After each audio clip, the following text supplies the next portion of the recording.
Well, hello everyone and welcome to my channel. I'm Mr. Volt and today I'm bringing you a video about a status build I've made for the Monster Hunter world.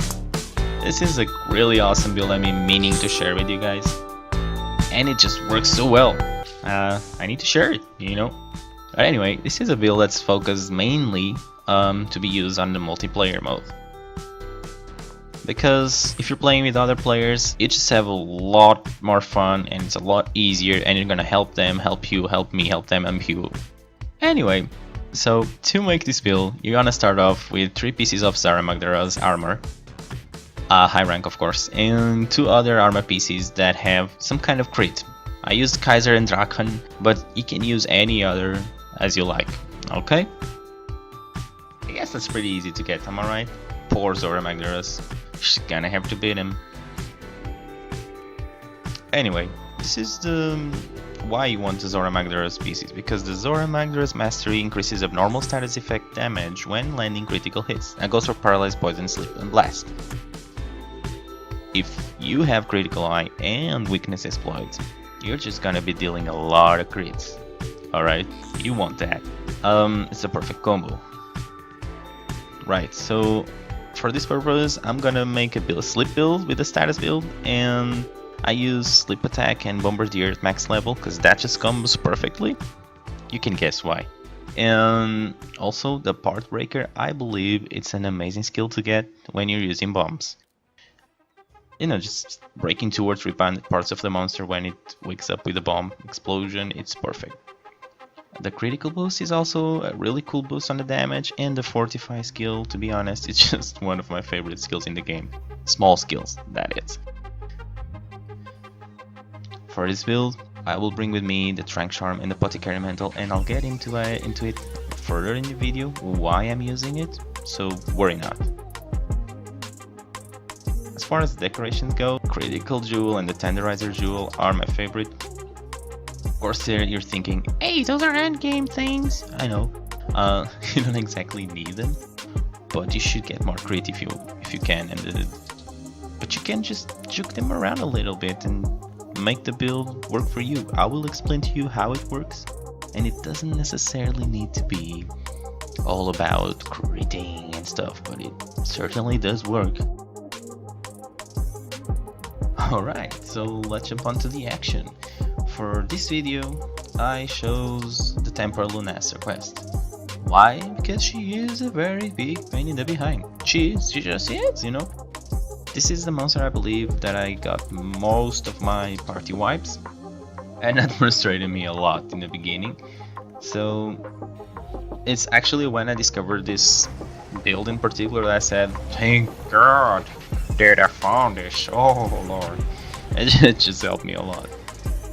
Anyway, you're gonna be wanting to aim your attacks on a soft spot of the monster to get most of your critical buildup. As long as you're critting, you are building a lot of status, okay? You're always building status effect, but if you crit, it's just an extra chance of increasing the status. You will notice that I'm not wearing my Apothecary Mantle, and that is because this is the first time you put it to sleep. It's when she has the lowest resistance to sleep, right? And once she wakes up, she's gonna have a higher resistance to sleep. Meaning, you'll want to use the Apothecary Mantle when she wakes up after the first time, alright? Anyway, as you can see here, I believe it took me about 1 minute to put her to sleep. Again, this is the Tempered Lunaster we're talking about, okay? So in here, if you are playing on multiplayer, you can damage her up to 8 bombs. And this is just in 1 minute of fighting, which is a lot of damage, alright? And don't do as I did there, please use shortcuts for crafting. It's a lot faster. I don't know why I did it, I actually don't know. It's fine, I don't know, it's fine. Everybody has flaws, right? Okay, so you can either equip the Apothecary Mantle before you blow up the bombs or after, it's fine. Anyway, now she'll have a resistance status increase, which means you have 60 seconds of your Apothecary Mantle to make the most out of it. Make sure you do, okay? Also, oh, I hit the tail there. See there? That's also a very cool thing to do. Anyway, also Lunastra, and this is why I chose her for this video, is because she has a really high resistance to sleep status. Doesn't matter, she fell asleep. Bam. Took me less than 1 minute again. Anyway, I used the Downy Cray Glove, which are really amazing dual blades, but you get them from an event. You can check on the website or Google. But I'll show you another option of weapon that you can use. I would bring the Trunk Charm 3 as I did if I were you, because that already gives you 3 levels of sleep attack and just makes things easier for your build. And as I said before, the Apothecary Mantle lasts for not that long, which is 60 seconds, right? But it has a really fast recharge time, meaning you're gonna be using it a lot during the fights. That's great, I guess, right? As far as decorations go, I know I'm using a lot of endgame decorations right there, and that's probably scary for most of new players. But you can definitely change that. I don't know, you can max up the Destroyer Jewel, which is the part damage. You can max the Bomber Jewel, which is the Bombardier. You know, just any other you make it as long as it works, okay? But it doesn't need to be that. I just believe that's the best combination. Right, so as far as item goes, you should make a lot of bombs. Okay, so bring a large barrel, which you can bring 5 of them. Bring your gunpowder, which is also easy to make, and you can bring 20 of them to make large barrel bombs. And then, once you have your large barrel bomb, you can combine it with Devil's Blight, which is also easy to get in your farm, to make the Mega Barrel Bomb. If you're running this build, I just advise you to bring those supplies, because it just makes it for a lot easier than just jumping to base every 4 or 5 minutes. The Arca 93 are another dual blade which I suggest getting, which is a Nurgi with Kula items to be made, but you know, for that you're gonna need to get the free element out of it. If you have the Awakening Charm, that's 66% out of it that you get, which is also pretty good. I would suggest any other with sleep status. Doesn't necessarily need to be that one, but that's the equivalent to the Downy Cray Glove, okay? Either way, if you can, if you have a release jewel, which I believe it's really hard to get. I don't know how I got mine, I just randomly got one. I don't know, probably on the Master Fights, I don't know. But it's also cool. Soloing, I'm using the Feline Ban Ball, which is a cool weapon that has sleep status for the cat. You probably noticed that my Palico has been using that since the beginning of the fight, and it just makes things a lot easier. It is awesome. My Toto is just amazing, okay? Alright, so I skipped this fight to the end because that took me about 19 minutes, and what's important is that it put us to sleep a lot of times, and it's very functional, this build. Of course, bear in mind that you're not gonna be probably the guy who's gonna deal most damage with your attacks, because sleep weapons usually don't have the higher attack bonus, but either way you'll make up with it by putting the monster to sleep. Check this example out. For example, I tried to put Nergigan to sleep, which has 2-star resistance to sleep,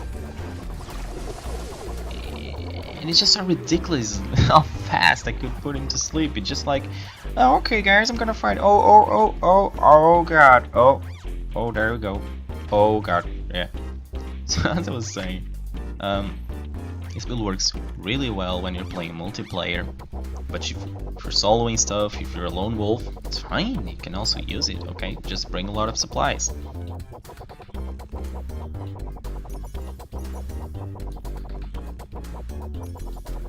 In terms of how this build works for sleep status, I think it's pretty much proven that it works, it's practical, but I also want to show you guys that this build also works if you're using not just dual blades, because we all know dual blades are probably the best weapon for applying ailments,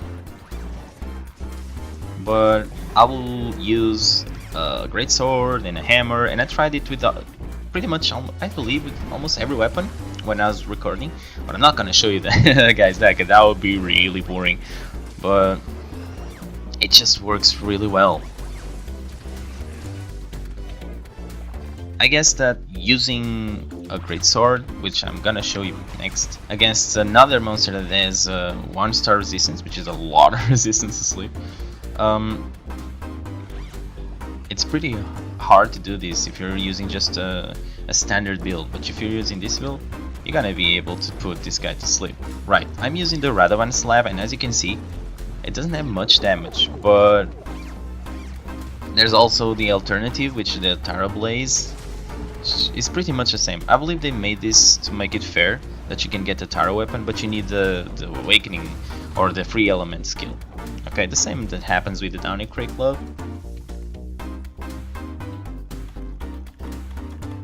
One thing that I believe it's amazing when you're using this sleep build with the greatsword is that you can use the most damaging move in the game to wake your monsters up. And if you're also soloing, that's amazing. Of course, you don't need to be like me and try to be all cool and all like, I'm measuring, you know, I'm just gonna hit the monster. Oh, exactly. Oh, that's perfect. I'm gonna land a hit. Perfect hit. There you go. Oh, nope. It's fine, you know. You don't have to be perfect every time, right? Alright, so you can also use a hammer. When using these weapons, bear in mind that attacks that hit a couple of times are better than attacks that do a lot of damage in a single hit. Because, well, it mainly activates the skill faster, right? Especially when you're using a hammer or a greatsword or a gun lance, which has really powerful single strike, right? They are really cool weapons to use with this build. If you want, you can use any kind of weapons with your friends, and I don't know, just maybe get a party of 2 people using this build, 1 people using this build, and the rest with a great sword or a hammer or a gun lance. It's just gonna be a lot of fun and a lot of explosions. I guess that's what's important here, just a message, right? Having said that, let's get on to the Paralyze Build setup, which is the same build. I just changed a couple of things, and I believe it also works real well. So let's get on with it. Alright, onto the Paralyze build. So this is a really cool build to create awesome opportunities for when you're using weapons such as Charge Blade, because you want to use the Elemental Discharge, or a hammer, or a greatsword. For this example, I use the Gyro's Nadia Tree, which is a pretty amazing weapon, combined with the Immobilized Charm, which I always recommend to get the charms instead of the jewels, because they are easier to make. Okay. Particularly, you want to be using the Gyro's Nadia Tree. Why? Because this weapon comes with a 20% affinity, meaning that's like about upwards to 70% with weakness, exploit, and more. You're gonna be critting a lot, and don't forget this build relies on crits. I have modded this weapon with attack increase augmentations, but you should use affinity ones to make sure you apply the stats, okay? Also, if you want to have some fun and sing some la-la-las to the Great Gyros, I'm pretty sure it's gonna be fun to use a sleep build on it. Okay, anyway, I won't bother you guys anymore with my nuisance. I'm gonna leave you with the footage of me fighting Energy Gigante for a couple of minutes with this build, the Paralyzed one, and believe me, it's gonna be quite fun. So stay tuned, and I'll be back in a few.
So the last thing I want to show you is to apply the blast status with this build. I mainly go for gun lance, and I use the artillery charm to make sure I get the most out of the bang I got, which means you're gonna be just blowing things up, you know.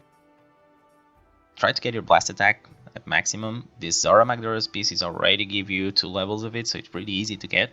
Anything Zorah Magdaros related is gonna have blast, I guess, so anyway. This build also works. I think it's fun if you want to break monster parts. That's mainly why I use it. For instance, just, you know, look at this poor nerd gigante. He's probably having the dream of his life, chilling out, and then suddenly a guy comes up and says, "Hey, work up, bastard!" And bam.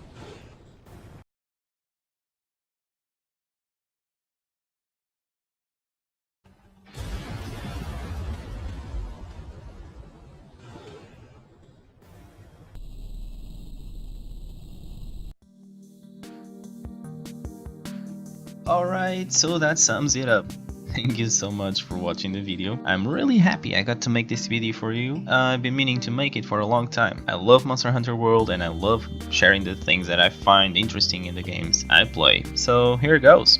Alright, if you enjoyed the video, I would be really happy if you like and subscribe. I'll be releasing more videos in the near future. Also, I have a couple of ideas I want to share with you guys, but that's gonna stay a secret in the vault. It just will. You're just gonna have to wait for it. I'm sorry. Just want to comment and tell me what you think about the video. Please do. I'll be really happy to reply. This was Mr. Volt, and I'm pretty happy I got to make it. So guys, I'll see you next time pretty soon. Bye bye.